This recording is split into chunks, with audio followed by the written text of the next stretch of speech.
Hi, my name is Dr. Ellen Storm from U-Turn Health. It's Monday the 25th of February 2024 and I'm just popping in today to make a video on my favourite topic of the moment, which is what on earth am I talking about when I talk about high raw? So I got an email, maybe it was yesterday, maybe it was, I don't know, sometime in the last few days, I got an email from Ronnie Smith, who organises the UK Fruit Festival. And Ronnie is somebody that I have huge amounts of respect for. I think what he's done is absolutely amazing. It has arguably completely changed my life, for which I am incredibly grateful. And he sent an email round, wasn't directly to me, just a list email, saying that he was restarting interviewing people for his podcast and that he was focusing on interviewing people who were 100% raw. So that, I suppose, probably excludes me. He did say he might interview some other people who are interesting to the raw vegan community.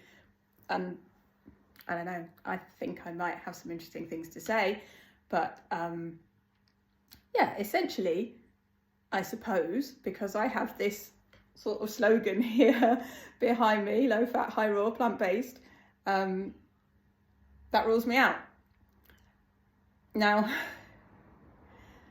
I think if Ronnie's motivation and his interest is to build a community for people who are 100% raw, and to provide for that community, then I think that is absolutely legitimate and totally fine. If you're watching, Ronnie, I'd still love you to interview me. I've been telling him this for ages. But anyway, you know, I guess that's up to him. That's his decision. But what I want, I suppose it leaves me feeling maybe just a little bit misunderstood. And that's why I'm here, because I want to say something about that. I might be totally wrong, but I want to say something about that. Because what I am and what I am not, I think it confuses people maybe a bit. I am I suppose, high raw plant-based doctor, medical doctor, and I have some medical training and I have some, understanding about science, and I'm interested in the science of nutrition and what we maybe do and don't know about what is healthy to eat. And I think that is what we should be kind of focusing on when we decide, when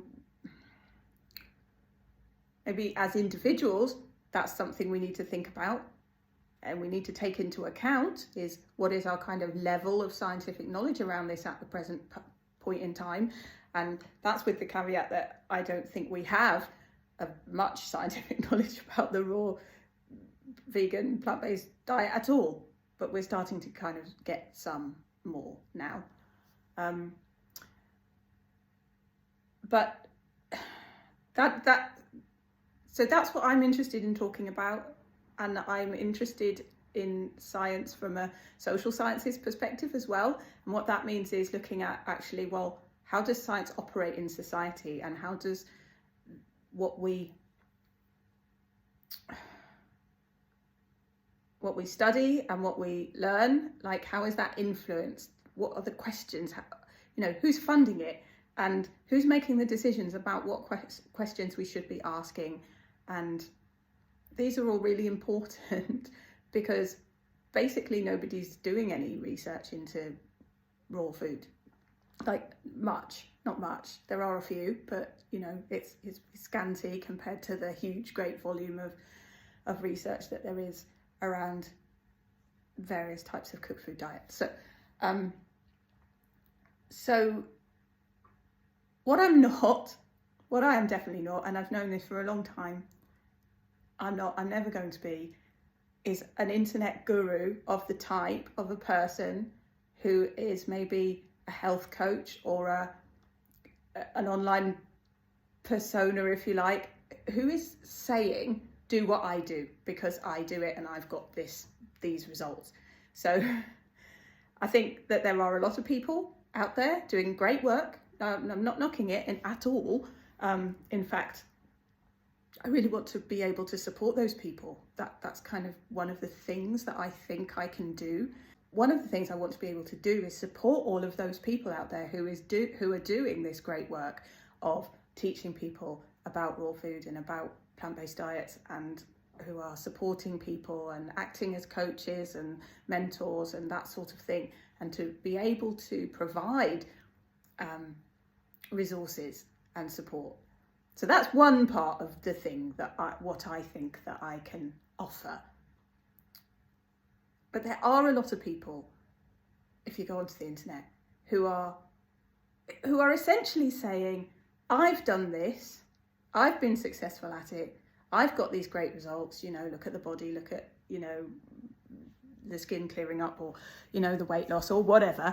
And so you can do that too, and I can help you to do it. And that's the sort of what I would describe as a kind of online guru position in a way. And it's, I don't think that's necessarily bad. It's just being clear what it is. And I think I've understood that that's not me. And it's never going to be me. But I think some people are maybe looking at me and they think that's, they kind of have an expectation that what I'm about is that, because that's the model that we're used to. That's what we've seen a lot of in the world. So that's what we see a lot of online and so on. And it was funny because I was at one of Ronnie's Fruity Fridays where he does an online thing not that long ago. And there was a little comment, like there was a conversation and it was happening in the room, the online room, about plant-based doctors. And I was sort of sitting there because I was just like, okay, well, I'm here. Does anyone want to talk to me?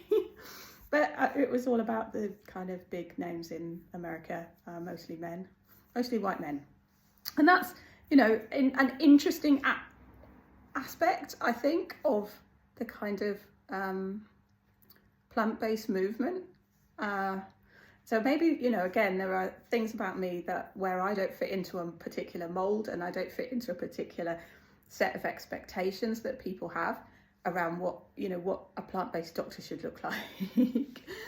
Probably not like this, I don't know, maybe not, I should have a different hairstyle, or I should wear a suit or something like that, I'm not sure. Anyway, but nevertheless, I do have the qualifications and I have the clinical experience and so on. So, but, I sort of put a little note in the chat, like, maybe, but no.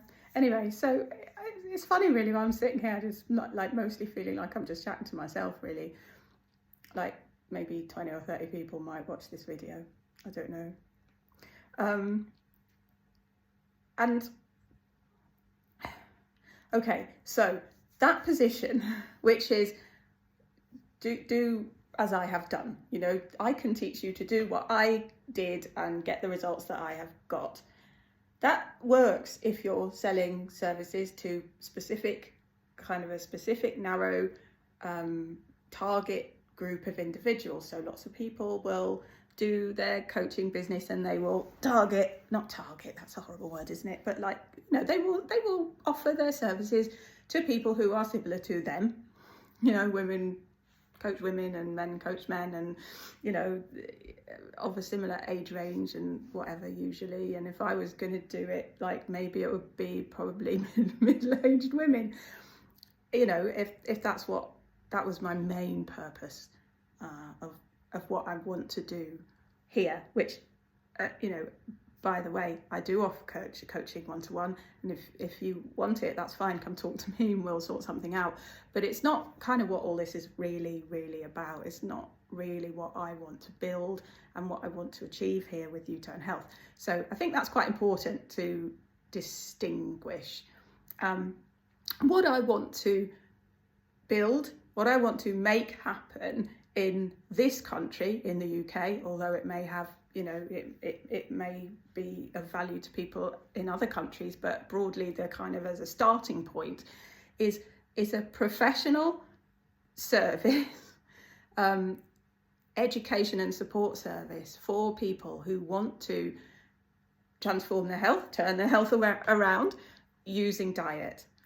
And that means this: low fat, high raw, plant-based, as far as I'm concerned.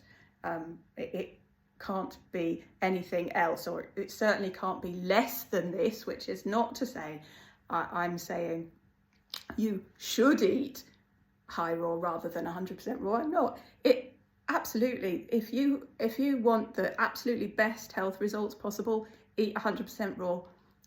That is the best thing. Like, there is no value in blasting our food with heat. It doesn't do anything for anybody. And if you can eat all your food raw, then great, go ahead, do it. You know, there will be some people who can do that. What was I talking about? I was talking about building a service, you know, building a professional service, having a place where people in the UK who are ill and want to get better and want to learn about and use diet, primarily diet, although there are obviously other factors involved in health that always we will talk about, like sleep and, you know, clean water and clean air and all that stuff. But, you know, diet's kind of the main big thing in the middle of that I think people really struggle with and, you know, have to do a lot of stuff to kind of make progress in that area of life. So I want to do that, and I don't know how that's going to pan out at the moment. I've got absolutely no clue how it's going to happen. And probably, to be honest, if there isn't anybody else in the country who wants it to happen, it probably won't happen. I think that's the reality, but we'll see. I'm just going to keep going and keep talking and see whether I can persuade anyone else that this is actually a good idea. We ought to be something that we should do and we should want to do. And I think that brings me back to, okay, so high raw, what is it? It's a journey. It's not a destination. It's a journey. It goes, I don't know, anywhere. I don't even really like putting numbers on it, but let's say it goes from 50 to 100% raw. Anywhere in that kind of ballpark, as far as I'm concerned, you're high raw. Some people, they want to be 100% raw. That's fine. That's included under the umbrella. Some people want to stop at 95, but they just want to have, I don't know, one thing or two things that they want to keep. Other people, they want to have occasional cooked meals. They don't ever want to get to 100% raw. But what is important is that we start to acknowledge the science, and we start to acknowledge not just the science actually, but also the logic of it. So, you know, we do really need to start to record people's experiences, to find some way of getting all these experiences that those of us in the raw world, vegan world or whatever, know that everyone is having, but we just have no way of capturing that really and kind of getting it published and bringing it together in some kind of coherent form. That is a job of work that hasn't been done, needs to be done. I don't know who, when, how at the moment, but I can only put out there the thought that is something that the world needs, something we need in this country, but it's something the whole world needs. And, you know, then we have to start talking about it. So, you know, the 99+% of the population are never going to go 100% raw overnight. They are not. You know, I'm at the moment, I don't know, what would I say? Maybe 90 or 95% raw, maybe. Most of what I eat is fruit and greens and vegetables and stuff like that. But, you know, salads and fruit bowls and fruit smoothies and not often juice actually, because I just haven't got time to make it, but I will sometimes. You know, and that sort of stuff. But I wouldn't say, I don't call myself 100% raw. I don't really eat cooked meals anymore, but I just occasionally I have bits of stuff that on salad and things. Like, my children do eat cooked meals. They're quite adamant at the moment that they want to, and I help them at the moment. I'm helping them, but not like, I don't cook, well, mostly I don't cook it for them. They're kind of, we're doing it together. Like, if you want to have this, that's fine, but you need to kind of come in the kitchen and do some chopping or whatever. So boil the pasta. So that's how it is. But, you know, sometimes a little bit of whatever they have, like, you know, they have steamed broccoli or they have a bit of plain tofu, those things that they have, I will have a little bit of that. And I don't feel hugely bad about it. It's not a lot. It's not a big part of my diet, but that's where I'm at the moment. And maybe once my kids leave home, that will change, and I just won't have those things anymore. But at the moment, I have them, and that's it. So, yeah. The thing about it then is, how do we provide a service for people, for most people, all those people out there? That's my window over there, so that's why I'm pointing in that direction. All those people who know nothing at all about this, and they're suffering and struggling with health problems of all sorts, and they need to start to encounter this idea, and they need to start to process that. And they, you know, somebody that I'm working with at the moment, we've been having this discussion about the microbiome and how the microbiome has to adapt. Like, we have all these bacteria in our intestine. Okay, so we have all these bacteria in our intestine, and we do have to allow that flora time to adjust. You know, if you just go overnight raw, you're probably going to get some kind of gastrointestinal discomfort. You might get some bloating or some heartburn or something like that. You know, it's just, you're just not used to it. You can't digest it. It does take time. And, you know, for me to get to where I am now, it's taken me 10 years. It's taken me 10 years to get to where I am now and to be reasonably comfortable with what I'm doing. And even that, I don't think my diet is perfect. I have had to make compromises. And, you know, there's not going to be anybody watching this video who has the same set of circumstances as me. So, you know, what are my circumstances? I don't mind telling you. You know, I'm a single mother of twins. I work a part-time shift rota in a hospital that is 2 hours away from my house. Drive, 2 hours drive, commute away from my house. Now, last year so I live in Liverpool and I work in North Wales, and I actually bought a flat last year near the hospital just because I could not do that journey anymore. But I was doing it for 2 years, all through lockdown. I was literally driving backwards and forwards every day, like maybe 2 or 3 times a week for my part-time work there. And I don't have a lot of time. I have a decent enough salary, but it's not amazing, and it covers the bills just. You know, I can't spend hundreds of pounds on food. Like, I do have to have a budget, and actually that's quite challenging. You know, it's quite challenging. And when I have tried to, like, feed my daughters high raw as well, you know, 6,000 calories a day on the table of raw food, that's not easy. There's a lot of chopping involved in that. There's a lot of washing, chopping, a lot of shopping, a lot of organising, a lot of getting your process right. This is not food you can store. You've got to get it in. You've got to eat it in the next couple of days.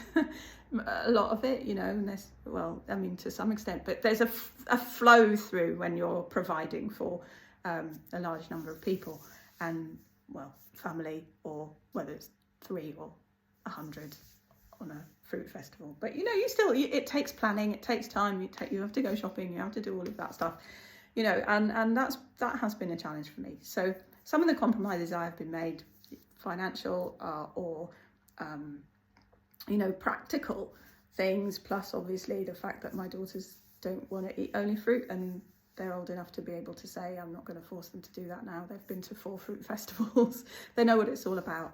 And, you know, maybe they'll change their mind as they get older. I don't know. But it's fine either way if they do or they don't. They eat quite a lot of fruit, but they don't eat only fruit, and that's it. So, you know, fruit and salad.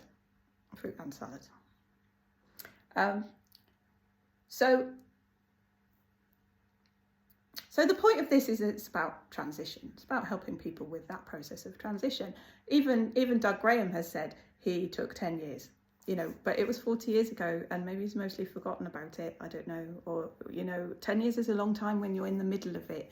And once you're out the other end, it's easy to go, hey, it's just easy. I'm here. Look at me. I'm great. I'm, whatever, thin, healthy. And, it's not like that when you're in the middle of it. Like, when I started out having to lose about 5 stone, I think I lost 5 stone. And then, yeah, it takes a long time. I might have talked myself out.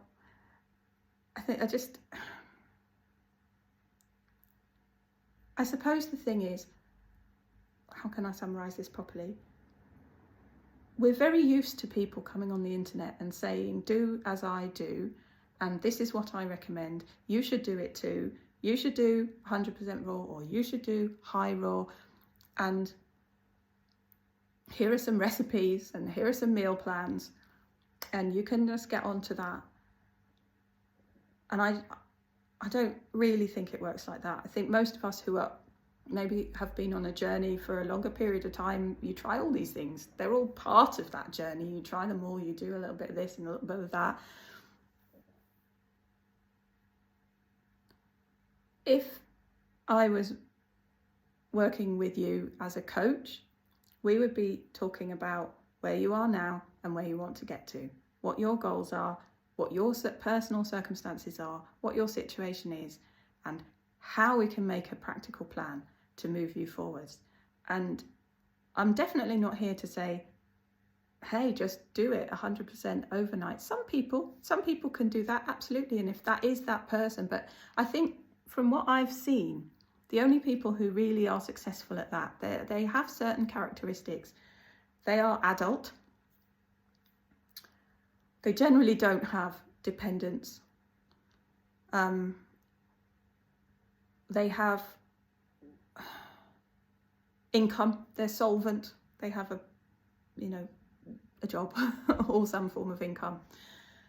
So they're independent, solvent adults, usually without significant amount of caring responsibilities, and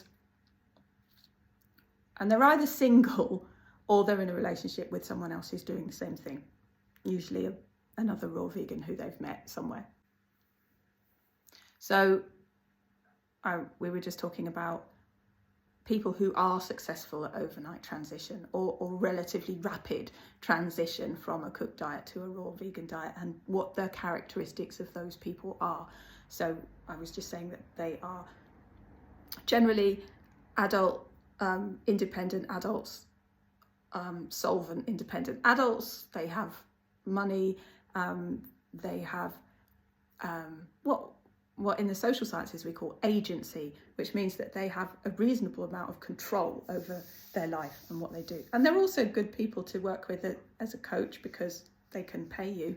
But they're only a very, not small, but they are a proportion of the population, and we're not including the elderly, and we're not including children, and we're not really including mothers much either in that situation, unless we have... I met some lovely mothers of raw vegan children at the Woodstock Fruit Festival, and that was really nice, and it was just wonderful to watch them, and it was wonderful to watch all their kids running around looking amazingly glowing and playing and happy, and that was really nice. But I think the reality is that unless you're in a committed relationship with somebody else who is also committed to that path, and that's not really an easy way to go. And still in this country we have people who, the reality of the situation, and I think we need to acknowledge this in our community, because I don't think it's being acknowledged, is that the reality of the situation at the moment is that we have people in quite high places who believe that a raw vegan diet is tantamount to child abuse, and they do think perhaps those children should be taken into care. And I think that that's really hard. So that's the kind of social background that those of us who are raising children on a plant-based diet and may be interested in raw food and increasing their raw food component of their diet, we are facing, my children go to mainstream secondary education, secondary school, and I've always kind of made them a packed lunch that looks reasonably normal. For example, they still have packed lunches. I think they're quite unusual in that regard, but these are real, and I'm sorry if this is turning into a bit of a rant, but these are real issues in the real world, and it's really, really hard. And the only way we can kind of counter that argument, because so I had a conversation with Shireen Kassam, who is the founder of Plant-Based Health Professionals UK, and they declined to have me speak on their podium at the Veg Fest. So they had the whatever it was, nutrition stand, and I just got an email saying no thank you, so I ended up over by myself over in the eating area. And I spoke to her, I can't remember when it was. We had a Zoom meeting because she's written a book about the science of plant-based nutrition, and she's talked about some studies where raw vegan children have died, and basically is of the opinion that she can't at the moment, given, and she might change her mind when more evidence comes to light. That's where we need the scientific evidence for this kind of thing, but at the moment she can't support recommending a raw vegan diet for children. And it's difficult because I want to talk about this on a population level, and I'm not worried about children eating the raw vegan diet. I think they thrive. From all the children that I've seen, they look amazing.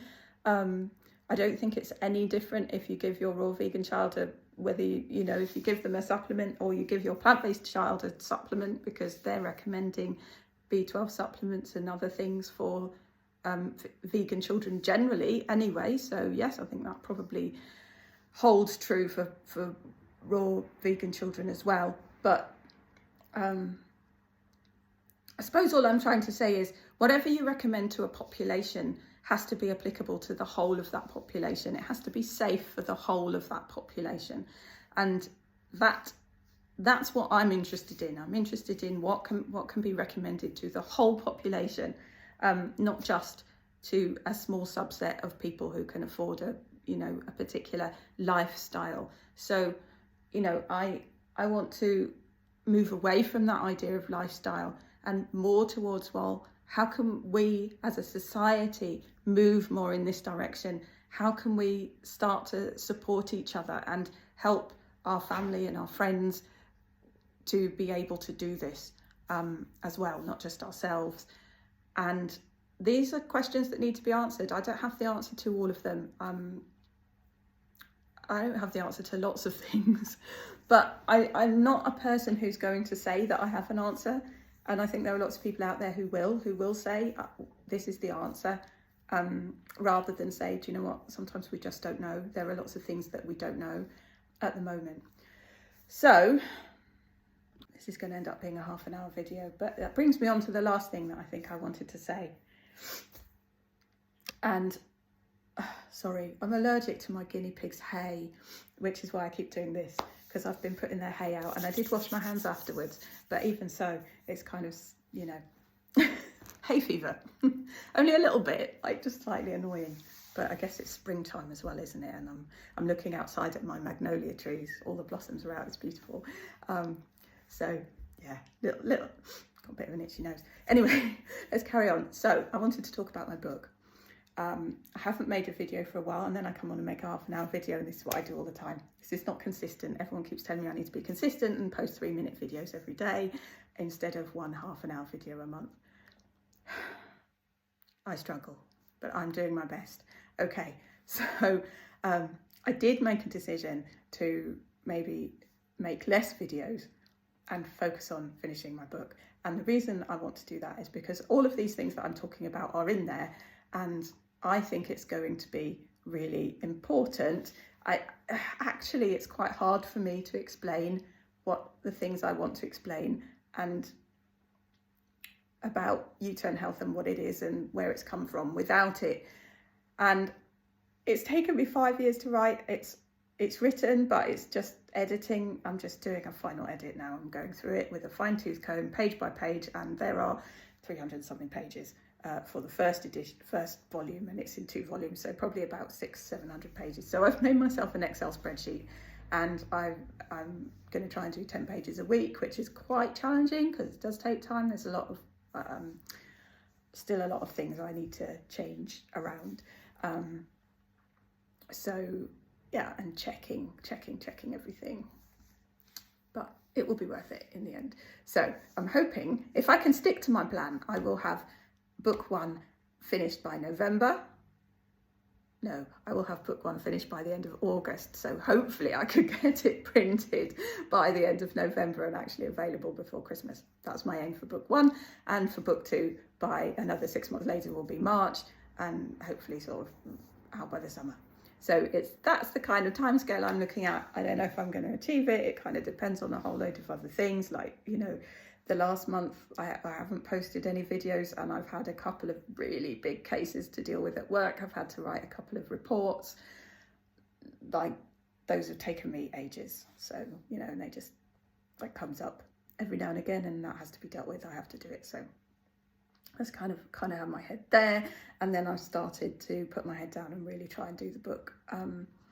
So I feel that that's going to be, I hope that when it's finished, it will be an important text. It is going to be something that people can use and they can talk about, and it can start to get that conversation going and get people thinking about what kind of questions we need to be asking and how we're going to answer them.